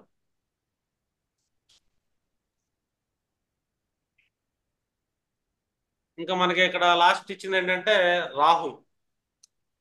రాహుకి ఏమేమి రాశులు ఇచ్చారు? మేషము, వృశ్చికము, కుంభము, కన్య. వృశ్చికం అంటే ఆయన యాక్చువల్గా మనం నేసం అనుకుంటాం, ఇక్కడ వృశ్చికాన్ని మెన్షన్ చేశారు. వృషభం, కర్కాటకం. ఆ రాశుల్లో బలవంతుడు. దశమ భావనందుడు బలవంతుడే అని. ఎందుకంటే రాహుని దశమ భావానికి ఎందుకు బలవంతుడు ఇచ్చారంటే యాక్చువల్గా రాహు ఏ భావంలో కూర్చుంటే ఆ భావాధిపతి ఆ భావంలో కూర్చున్నట్టే. డిఫాల్ట్ గా రాహు అక్కడ బలవంతుడే. దశమానికి ఎందుకంటే శనివత్ రాహు అంటాం కాబట్టి అర్థమైందండి. కర్మకారకత్వం కూడా రాహులో ఉంటుంది కాబట్టి 10th హౌస్ లో రాహు కూర్చుంటే బలవంతుడు అవుతాడు డిఫాల్ట్ గానే. మీరు ఎప్పుడైనా చూడండి, ఈ రాహు 10th హౌస్ లో కూర్చున్న వాళ్ళు ఫారిన్ వెళ్ళటం కానీ, సెకండ్ హౌస్ లో కూర్చున్న ఫారిన్ వెళ్ళటం కానీ, పొలిటికల్ వెళ్ళటం కానీ, 6th హౌస్ లో కూర్చున్న ఫారిన్ వెళ్ళటం కానీ ఎక్కువ జరుగుతూ ఉంటుంది వాళ్ళ జాతక చక్రాలు. లేదు, ఎంఎన్సి కంపెనీస్ తో వీళ్ళు చేసే వర్క్ టైప్స్ ఉంటాయి. రాహు అంటే ఏంటి? ఇక్కడ మనం ఫారిన్ లాట్గా తీసుకుంటాం, విదేశాలు అని. వాళ్ళ కర్మ విదేశాల్లో ఉందంటే 260 కనెక్షన్ ఉన్నాడు అని రాహు. అంటే కర్మపరంగా వాళ్ళు వెళ్ళే ఛాన్స్ ఉంటుంది అని. ఇంకా 10th హౌస్ లో కూడా చూడొచ్చు మీరు. రాహు అంటే మనం ఒక రకం చెప్పాలంటే 10th హౌస్ లో రాహు లక్షణం ఏంటంటే డిఫాల్ట్ గా 10th హౌస్ 8th హౌస్ కు మ్యాజిక్ ఉంది. 8th హౌస్ అంటే మనం అష్టమ భావం అనుకుంటాం కానీ 8th హౌస్ అనేది 4th హౌస్ నుంచి 5th హౌస్. 4th హౌస్ రాజసింహాసనం అనుకోండి. దాని యొక్క జ్ఞానం, రాజ్య నీతిజ్ఞత అనేది వీళ్ళకి ఎక్కువ ఉంటుంది. 8th హౌస్ లో రాహు ఉన్నాడు, పొలిటికల్ నాలెడ్జ్ ఎక్కువ ఉంటుంది. వీళ్ళు ఎక్కువగా పాలిటిక్స్ వైపు వెళ్ళే ఛాన్స్ ఉంటుంది. 10th హౌస్ వాళ్ళు కూడా అంతే, అడ్మినిస్ట్రేషన్ బలంగా ఉంటుంది, అధికారం కావాలనుకుంటారు. ఈ రాహు ఎప్పుడైనా సరే 8th కనెక్ట్ అయినా 10th కనెక్ట్ అయినా కూడా వీళ్ళు పొలిటికల్ వైపు సక్సెస్ఫుల్ పీపుల్ అని చెప్పొచ్చు ఆ దశలు నడుస్తున్నప్పుడు. అష్టంభావం రాహు పొలిటికల్ సక్సెస్ గా తీసుకెళ్తాడు. ఎందుకంటే వాళ్ళకున్న ఎత్తులు పై ఎత్తులు వాళ్ళు వేసినట్టు ప్రపంచంలో ఎవ్వరే లేరు. అష్టమ రాహు అంత తెలివిగలడు వాస్తవం చెప్పాలంటే. వాళ్ళు పొలిటికల్ రంగంలో మిగతా గ్రహాలు కూడా సపోర్ట్ చేసినాయి అనుకోండి, వీళ్ళు బాగా సక్సెస్ఫుల్గా వెళ్తారు అని చెప్పాలి మనం. అంటే ఆ డిస్పోజిటర్ బాగుండాలండి. రాహు ఎక్కడ ప్లేస్ అయితే రాహు డిస్పోజిటర్ కూడా బలంగా ఉన్నాడు అనుకోండి, ఈ రాహు బలంగా ఉన్నట్టు. ఎప్పుడైనా సరే ఏదైనా గ్రహానికి మనం బలం చెప్పేటప్పుడు రెండు చూడాలి. ఒక దశ బాగుంటుందా లేదా అని చెక్ చేయాలి మనం. రెండు చూడాల్సి వస్తుంది. ఇప్పుడు కేతువు చూశారనుకోండి, కన్య అంత్య భాగంలో.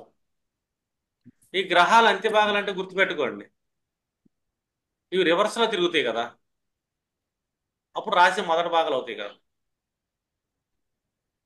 అర్థమైందండి? ఈ రివర్స్ లో వాటి అంత్య భాగాలు అనుకోండి, రాశి యొక్క మొదటి భాగంలోనే వస్తుంది మనకు. వృషభము, ధనస్సు రాత్రి భాగం. ఇంకా కేతు ఎప్పుడు బాగుంటాడంటే ఉత్పాతాలు సంభవించినప్పుడు అని. మనకి ఉత్పాతాలు గ్రహణ సమయాల్లో వస్తాయి ఎక్కువగా. గ్రహణం అయిన తర్వాత జరుగుతాయి ఉత్పాతాలు అనేది. సునామీ కావచ్చు, భూకంపాలు కావచ్చు, ఏదైనా కావచ్చు. ఉత్పాతాల్లో బలవంతుడు అంటే కేతువుకి ఒక క్వాలిటీ ఉంది, దేన్నైనా కట్ చేస్తాడు, బ్రేక్ చేస్తాడు. భూమిని కూడా బ్రేక్ చేసేది కేతువే. అందుకే భూకంపాలు వస్తాయి. అర్థమేనండి? సముద్రంలో భూమి బ్రేక్ అయితే సునామీలు వస్తాయి. అందుకే ఉత్పాతాలు జరగడానికి కేతు బలం ఎక్కువ ఉంది అని చెక్ చేయాలి. ఇప్పుడు కేతు రేపొద్దున అంత్య భాగంలోకి వచ్చాడు అనుకోండి, ఇప్పుడు మన కన్యలో ఉన్నాడు. కన్య లాస్ట్ డిగ్రీలు మనం చూసుకుంటే రివర్స్ లో 1 నుంచి 10 డిగ్రీలు వస్తాయి. ఈ 1 నుంచి 10 డిగ్రీలో కేతు సంచారం జరుగుతుంది అనుకోండి. ఎక్కడ జరుగుతుంది? కేతు ఎక్కడ నడుస్తున్నాడు? భూరాశిలో నడుస్తున్నాడు. కన్యా రాశి అనేది భూతత్వ రాశి. ఎప్పుడైనా చూడండి, మనకి వృషభంలో కానీ, కన్యలో కానీ, అలాగే మకరంలో కానీ ఈ ఎండింగ్ పార్ట్స్ అంటే మన సర్కిల్లో చూసుకుంటే ఫస్ట్ 10 డిగ్రీస్ అని ఇవి ఏంటంటే భూతత్వాలు కలిగి ఉంటాయి. ఇక్కడ కేతు సంచారం జరుగుతున్నప్పుడు భూమి మీద ప్రకంపనలు ఎక్కువ వస్తాయి, భూకంపాలు వచ్చే అవకాశం ఎక్కువ ఉంటుంది. అది ఒక ఉత్పాతం అని చెప్తాం. ఇదే కేతు జలరాశుల్లో తిరుగుతుంటే సముద్రాలు, మహాసముద్రాల్లో భూకంపాలు వస్తాయి, ఉత్పాతాలు అని చెప్తాం. అగ్నితత్వ రాశులు జరిగితే ఈ అగ్నిపర్వతాల దగ్గర ఉత్పాతాలు వచ్చి అగ్నిపర్వతాలు పేలుతాయి అని. ఇదంతా చేసేది ఏంటంటే గోచారంలో కేతు చేస్తుంటాడు. అర్థమైందా? ఇంకా మనకి ఏ నక్షత్రాల మీద వెళ్తున్నాడు అని మొన్న ఇచ్చాను కదా మీకు, నక్షత్రాల యొక్క దిక్కులు. ప్రపంచంలో ఆ దిక్కులు ఆ భాగంలో జరిగే అవకాశం ఉంటుంది అని చెప్పొచ్చు. ఇప్పుడు రాశి నక్షత్ర దిక్కులు ఇచ్చాను కదా మీకు, అర్థమేనండి? ఆ దిక్కులు అంటే ఆ ఏరియాలో భూమికి ఆ దిక్కు వైపు ఈ భూ ప్రకంపనలు వచ్చే అవకాశం ఉంటుందని చెప్పొచ్చు. రాశి ఏదే నక్షత్ర దిక్కులు బట్టి అంటే కేతు ఎక్కడ సంచారం చేస్తున్నాడు అని. ఎందుకంటే ఉత్పాతాలకు ఆయనకు ఆధిపత్యం.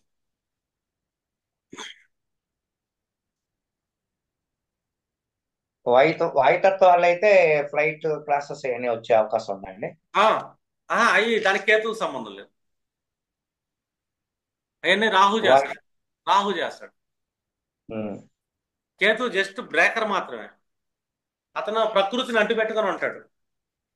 అంటే సైక్లోన్స్ లో సైక్లోన్స్ లో వాయుతత్వాలు ఉన్నప్పుడు కేతు ఉత్పాతాల కిందకి రాదు.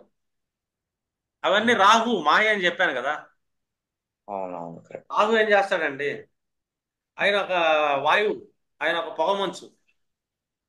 పొగమంచు వల్ల ఫ్లైట్ యాక్సిడెంట్స్ రావటం, మేఘాలు కమ్మేసి ఫ్లైట్ యాక్సిడెంట్స్ రావటం, అర్థమైందండి?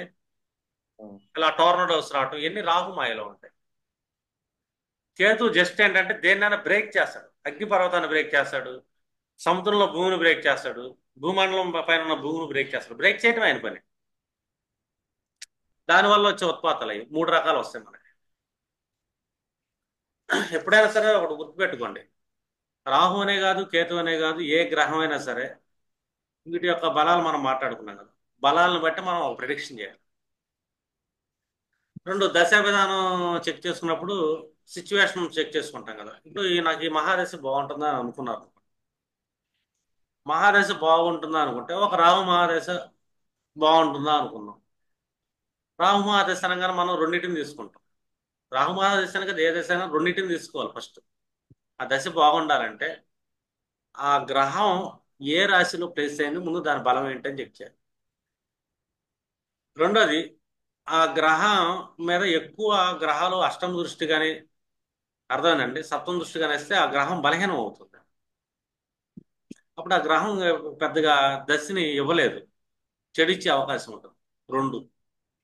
రెండు ఒక గ్రహ దశ మొదలవంగానే ఫస్ట్ ఏమవుతుందంటే ఈ గ్రహం ఏ నక్షత్రం మీద కూర్చుందని చెక్ చేయాలి. ఒక గ్రహం దశ నడుస్తున్నప్పుడు ఆ గ్రహం ఏదో ఒక నక్షత్రం మీద ప్లేస్ అయి ఉంటుందిగా, ఆ నక్షత్రాధిపతి స్థితి ఏంటో చూడాలి.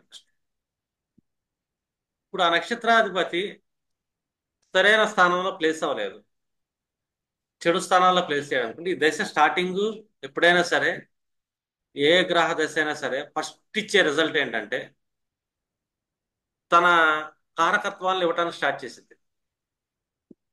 ఒక గ్రహం తన యొక్క స్పెషల్ కారకత్వాలు, ఒక గ్రహం అంటే ఈ కారకత్వాలు ఇస్తుంది. రెండోది ఏమిస్తుంది, అది ఏ నక్షత్రం మీద అయితే ప్లేస్ అయిందో ఈ నక్షత్రానికి సంబంధించిన కారకత్వాలను, భావాలను మన లైఫ్లో ఇవ్వడానికి చూస్తుంది. ఒక పంచమాధిపతి నక్షత్రం మీద ఒక గ్రహం కూర్చుంది, సంతానాన్ని ఇవ్వడానికి చూస్తుంది. అర్థమైందా? సంతానం ఇచ్చే అవకాశం ఉంటుంది.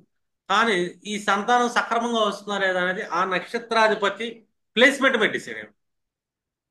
ఇప్పుడు ఒక గ్రహ దశ వచ్చింది మనకి, మహాదశ అంతర్దశ, ఒక సంవత్సరం నడుస్తుంది, స్టార్ట్ అయింది. అది ఇతను వెళ్ళి ఒక నక్షత్రం మీద కూర్చున్నాడు, ఒక శుక్ర నక్షత్రం మీద కూర్చున్నాడు అనుకోండి.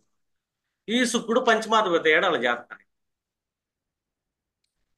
ఇప్పుడు ఈ గ్రహదశ ఏంటంటే శుక్రుడు యొక్క సంతానాన్ని వీళ్ళ లైఫ్ లో ఇవ్వాలి, సంతానం కలిగిద్ది అని మనం చెప్తాం.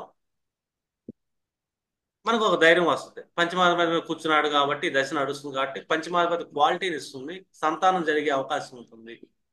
అర్థమైనా? హైయర్ ఎడ్యుకేషన్ వెళ్ళే అవకాశం ఉంది. జస్ట్ ఫస్ట్ స్టెప్ అది మనకి. ఇప్పుడు ఈ నక్షత్రాధిపతి ప్లేస్మెంట్ బాగాల, ఆయన పాపం ఎక్కడో అస్తంగత్వం అయ్యాడో లేకపోతే పాపకర్తెరలో కూర్చున్నాడు, పాపం ఇబ్బంది పడుతున్నాడు.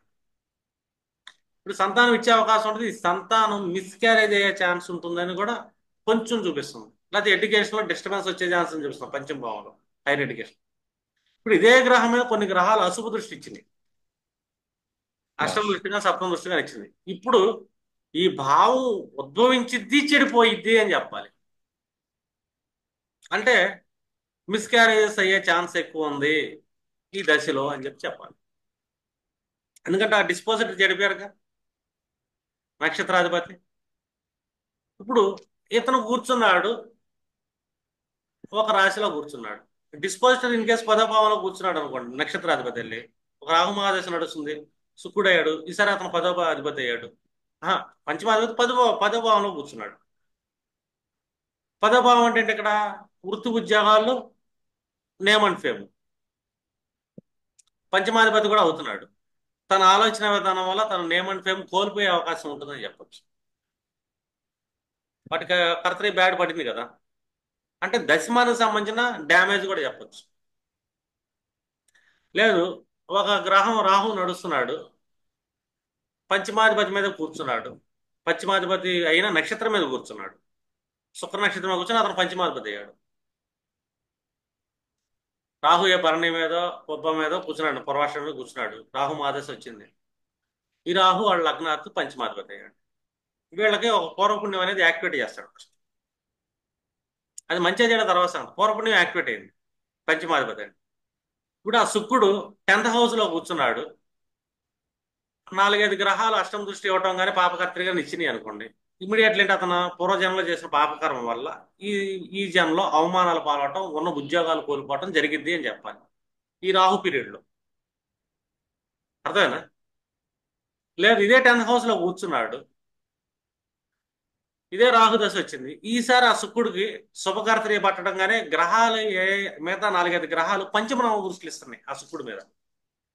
నీ పూర్వపుణ్యం వల్ల ఇప్పుడు name and fame and promotions వస్తాయి, అధిక ధనలాభం వస్తుందని కూడా చెప్పాలి. అంటే ఒక దశ విశ్లేషణ చేసేటప్పుడు మనం ఏంటంటే మన బుద్ధిని చాలా జాగ్రత్తగా వాడాలి అని. ఆ తర్వాత ఇంకో ఫలితాన్ని ఇస్తాడు ఇదే రాహు. ఇప్పుడు భరణి మీద కూర్చున్నాడు, ఈ కుజుడు ఎక్కడ కూర్చున్నాడు, లేదా రాహు పుబ్బాలో కూర్చున్నాడు, ఈశ్వరుడు ఎక్కడ కూర్చున్నాడు, రాస్యాధిపతి డిస్పోజిటర్ కూడా ఇంపార్టెంటే. ఎందుకంటే రాహు అంటే ఆ డిస్పోజిటర్ లా మారిపోతాడు. రాహు కాలేదు, వేరే గ్రహం ఏదైనా సరే తన డిస్పోజిటర్ స్థితిని బట్టి కూడా తను ఇక్కడ యాక్ట్ చేస్తుంటాడు ఫలితాన్ని. ఇప్పుడు ఆ డిస్పోజిటర్ బాగున్నాడు అనుకోండి, ఆ డిస్పోజిటర్ యొక్క భావం ఎక్కడైనా కూర్చోవచ్చు. అయితే మేషంలో కూర్చున్నాడు రాహు, అర్థమైందండి. ఆ డిస్పోజిటర్ కుదిరెళ్ళి ఏ 6వ భావంలోనో 7వ భావంలో కూర్చున్నాడు అనుకోండి. 7వ భావం అంటే బిజినెస్ అండ్ మ్యారేజ్ అనుకోండి. ఇప్పుడు ఆ కుజుడి మీద 4-5 గ్రహాలు శుభదృష్టి పడింది అనుకోండి, నీకు ఈ రాహు పీరియడ్లో మ్యారేజ్ అయ్యిద్ది అని చెప్పాలి. అర్థమేనండి? రాహు మాసాలలో సంసార సుఖం బాగుంటుంది, వ్యాపారాలు బాగుంటాయి అని కూడా చెప్పచ్చు. లేదా ఇదే కుజుడిని పాపకర్తనే పడతాం కానీ 4-5 గ్రహాలు అశుభ దృష్టి ఇవ్వటం కానీ, అంటే 8th ఆస్పెక్ట్ 7th ఆస్పెక్ట్ గ్రహ యుద్ధం కానీ చేస్తున్నాయి అనుకోండి, ఇదే రాహు పీరియడ్లో మ్యారేజ్ డిస్టర్బెన్స్ అయితే, కేసులు అవుతాయి, డైవర్స్లు అవుతాయి, బిజినెస్ లాసెస్ ఉంటాయి అని కూడా చెప్పాలి. ఎనీ ప్లానెట్ దశ నడుస్తున్నప్పుడు ఫస్ట్ వీటి బలాలు ఎలాగ చెక్ చేసుకుంటాము, ఏ గ్రహాలు రాశి మధ్యమంలో ఉండే, ఆ రాశి అంత్యంలో ఉంటే బలమా, ఉత్తరాయణంలో ఉన్నప్పుడు పుట్టాడా, దక్షిణాయనంలో ఉన్నప్పుడు పుట్టాడా, ఇది ఎంత బలాన్ని కలిగి ఉంది వాళ్ళ నేటల్ చార్ట్లో. అర్థమైందా? రెండోది, బలంతో పాటు ఈ గ్రహాలు సొంత రాశిలో కూర్చున్నాయా, మిత్రాంశంలో కూర్చున్నా మళ్ళీ బలాన్ని పొందినాయా, డివిజనల్ చార్ట్స్ లో సొంత వర్గంలో కూర్చొని ఇంకొద్ది బలాన్ని పొందినాయా. ఇప్పుడు ఈ గ్రహాల మీద శుభ దృష్టి పడుతుందా, ఎప్పుడైనా ఒక మహాదశ చెక్ చేసేటప్పుడు మూడింటిని చూసుకోవాలి మనం. ఈ గ్రహం యొక్క నక్షత్రం. కారకత్వాలు ఇస్తుంది. ఈ గ్రహం ఏ నక్షత్రం మీద కూర్చుంటే ఆ నక్షత్రానికి భావాలకి ఉంటాయి కదా. ఒక నక్షత్రానికి రెండు భావాలు ఉంటాయి. ఒక రవిని చంద్రుడు పక్కన పెడితే రెండు రెండు రాశుల ఆధిపత్యం ప్రతి గ్రహానికి ఉంటుంది కాబట్టి ఇతను దశానాథుడు ఎక్కడైతే నక్షత్రం మీద కూర్చున్నాడో ఆ దశానాథుడు యొక్క రెండు భావాలకు సంబంధించిన ఫలితాలు ఎలాగుంటాయి అనేది నక్షత్రాధిపతి కూర్చుంటాడు ఇంకో చోట. అప్పుడు మనకు మూడయ్యే ఛాన్స్ ఉంటుంది. సొంత స్థానంలో కూర్చుని రెండే ఉంటాయి. మరి రెండు ఉండయా మూడు ఉండయా, ఈ రెండింటికి మూడింటికి సంబంధించి శుభ ఫలితాన్ని పొందే విధంగా మిగతా గ్రహాలు శుభ దృష్టిలు ఇస్తున్నాయా అశుభ దృష్టిలు ఇస్తున్నాయా చూసి ఈ దశానాథుడి టైంలో ప్రిడిక్షన్ చేయాలి మీరు. మీరు ఇదంతా మిస్ అయిపోయారు అనుకోండి, పంచమంలో కూర్చున్నాడుగా గ్రహం పంచమాధిపతిని చూసి వెళ్ళకూడదు. పంచమాధిపతి ఏ నక్షత్రం మీద కూర్చున్నాడు, నక్షత్రాధిపతి స్థితి ఏంటి, ఇతను ఏ రాశిలో కూర్చున్నాడు, ఈ రాశ్యాధిపతి స్థితి ఏంటి, అప్పుడు ఈ దశ ఎంతవరకు యోగించిద్ది అని చెప్పి మీరు చూడాలి. రెండు దశానాథుడికి మళ్ళీ పాచకాది సంజ్ఞా విభాగం ఉంటుందిగా. ఆ పాచకాది సంజ్ఞా విభాగానికి సంబంధించిన క్యాలిక్యులేషన్ కూడా చెక్ చేసుకున్నాం అనుకోండి, ఇంకా పర్ఫెక్ట్ గా మీరు ఏంటంటే దశా విశ్లేషణ చేయగలుగుతారు. ఉమ్. ఓకేనా సార్? మనం ఏంటంటే ఇది కొద్దిగా కష్టంగానే ఉంటుంది, ఓపిక గోచారం చూడాలి కదా. ఎందుకంటే లేదు మన సార్, మీరు వాళ్ళు చెప్పారు. నేషనల్స్ రోబోలు అయ్యారు. గోచారంలో చెక్ చేయొద్దా సార్? గోచారం ఫైనల్ గా చూసుకుంటాం. ముందు ఈ భావాలకు సంబంధించిన రిజల్ట్స్ ఎక్కడి నుంచి వస్తాయి తెలియాలి కదా సార్. అవును. ఇప్పుడు యాక్చువల్ గా మూడో భావంలో ఉన్న గ్రహదశ నడుస్తుంది, వీళ్ళకి సంతానం పుట్టింది, సక్సెస్ఫుల్ గా పుట్టింది. లేకపోతే ఫోర్త్ హౌస్ లో గ్రహం నడుస్తుంది, సంతానం బలంగా కలిగింది. మీరు ఆలోచిస్తారు సంతానం పుట్టడం ఏంటి, ఫోర్త్ హౌస్ లో ప్లానెట్ కదా నడుస్తుంది మనకి, ఫిఫ్త్ కి 12th హౌస్ కదా మనం చెప్పుకున్న బేసిక్స్ లో, సంతానం నష్టం జరిగిందేమో అనుకుంటాం మనం. అని చాలా బలంగా బంగారంలో కొడతాడు. ఇక్కడ మళ్ళీ ప్యానిక్ అయిపోతాడు ఆస్ట్రాలజీలో. జ్యోతిష్యం లేదు, ఏమి లేదు, ఇది సరిగ్గా నడవట్లేదు అనుకుంటారు కూడా చాలా మంది. అనుకున్న వాళ్ళు నేను చూశాను నా లైఫ్ లో, జాతకాలు నడవండి అని డిస్కషన్ కూడా చేశారు. పంచమాధిపతి తన స్థానం నుంచి ఫోర్త్ హౌస్ లో కూర్చున్నాడు, లేకపోతే ఫోర్త్ హౌస్ లో కూర్చున్న ప్లానెట్ దశ నడుస్తుంది. అర్థమైందండి? ఇప్పుడు పంచమాధిపతి ఫోర్త్ లో కూర్చున్నాడు, తన భావం నుంచి 12th లో కూర్చున్నాడు, పంచమానికి నష్టం జరిగిద్ది ఈ దశలో అంటాడు. యాక్చువల్గా నీకు అబార్షన్స్ అయ్యే ఛాన్స్ ఉంటుంది అంటాడు. ఒకళ్ళు వచ్చారు నాకు ఇలాగా ఇది అన్నారండి అబార్షన్ ఆస్ట్రాలజర్స్ అది ఇది అంటే ప్యానిక్ అయ్యి వచ్చారు మన దగ్గరికి. చూశాను, చూస్తే ఫోర్త్ లో కూర్చున్నాడు, నక్షత్రాధిపతి ఎక్సలెంట్ గా ప్లేస్ అయ్యాడు, సుమదృష్టిలో పడ్డాయి. బంగారంలా పుట్టిద్ది అమ్మ బిడ్డ, పూర్తి ఆరోగ్యంగా పుట్టిద్ది, నో డౌట్ అన్న. అసలు ఏ అరిష్టాలు లేకుండా పుట్టిద్ది అని. ఎందుకంటే ఆ పంచమాధిపతి నక్షత్రాధిపతి ఎవరై ఉన్నారో అతని మీద శుభదృష్టి బలంగా పడుతుంది. అదే డిస్పోజిటర్ ఎవరైతే ఉంటారో ఫోర్త్ లాట్ అతని మీద కూడా శుభదృష్టిలు బలంగానే ఉంటుంది. బంగారంలా పుట్టిద్ది అన్న. కాదండి ఇట్లా చెప్పారండి, అది చేయాలండి ఇది చేయాలని అంటే, కాదమ్మా అసలు ఏం చేయక్కర్లేదు, మీరు మీ జాతకంలో ద ప్లస్ లో నడుస్తుంది దశ, ఇది బంగారంలా ఉంటుంది. అలా బంగారంలానే ఉండదు, ఏ ప్రాబ్లం లేదు. ఎందుకంటే మనకి నక్షత్ర అధిపతి అండ్ రాశి డిస్పోజిట్. మనం ఫస్ట్ బేసిక్స్ లో ఏం చెప్తాం, ఏ భావాధిపతి అయినా ఆ భావం నుంచి 12th హౌస్ లోకి వెళ్తే ఆ భావానికి నష్టం జరిగే అవకాశం ఉంటుంది అనుకోండి, రూల్ 1. ఉమ్. కానీ ఆ భావానికి సంబంధించిన దశ నడుస్తున్నప్పుడు జరిగే అవకాశం ఎక్కువ ఉంటుంది అంటాం, రూల్ 2. ఆ గ్రహ దశ నడుస్తున్నప్పుడు ఆ భావానికి వ్యయంలోకి వెళ్ళాడు కానీ జరగకపోవచ్చు, జరగవచ్చు. ఎప్పుడు జరగవచ్చు అంటే ఆ నక్షత్రాధిపతి ఆ భావ డిస్పోజిటర్ బాగా పీడించబడుతుంటే జరగవచ్చు. లేదు వాళ్ళిద్దరు బలంగా నడుస్తున్నారు పక్కన, అర్థమైంది, వాళ్ళ మీద శుభగ్రహాల దృష్టి ఎక్కువ ఉంది. శుభగ్రహాల దృష్టి అంటే ఒకటే గుర్తుపెట్టుకోండి, శుభ దృష్టులు అని. 5, 9. 5th and 9th ఆస్పెక్ట్స్ ఆ గ్రహాల మీద పడ్డాయి. ఈ దశ ఎక్సలెంట్కి వెళ్ళింది. ఆ దశ 6వ భావాధిపతి దశ అయినా బాగానే ఉంటుంది, 8వ భావంలో కూర్చున్న గ్రహ దశ అయినా బాగుంటుంది, 12th హౌస్ లో కూర్చున్న గ్రహ దశ అయినా బాగుంటుంది, చాలా బాగుంటుంది. ఇక్కడ చూసి వాళ్ళంతా బాగా నడుస్తుంది, జాతకం ఏమో మనకి బేసిక్స్ చెప్పారు మనకి. 6వ భావంలో దశ కష్టం ఇస్తుంది, 12వ భావంలో దశ కష్టం ఇస్తుంది, 8వ భావంలో దశ కష్టం ఇస్తుంది, 3వ భావంలో గ్రహం ఇబ్బంది పెట్టింది అనుకుంటారు జనాలు. ఆ గ్రహంలో కూర్చున్న గ్రహాల దశ ఒక్కొక్కళ్ళు అంటే అష్టమ భావంలో ఉన్న గ్రహం నడుస్తుంది మృత్యు వచ్చింది అంటారు. చెక్ చేసాం అనుకో మృత్యు కనెక్షన్స్ ఏం కనపడవు యాక్చువల్గా. ఆ డిస్పోజిట్స్ అన్ని శుభగ్రహాలతో ఉంటుంది. అసలు ఏమీ జరగదు ఆ టైంలో. ఆ పంచమ భావంలో ఉన్న గ్రహం నీకు సూపర్ అంటాం మనం యాక్చువల్గా. పంచమ భావం అంటే పూర్వపుణ్యం. ఈ పంచమ భావంలో డిస్పోజర్స్ చెడిపోయారు పక్కన, ఇక్కడ ఆయుష్ పోయే అవకాశం. మీరు ఫైనల్ నేర్చుకునేటప్పుడు ఇంకా మీకు అన్ని మర్చిపోతారు.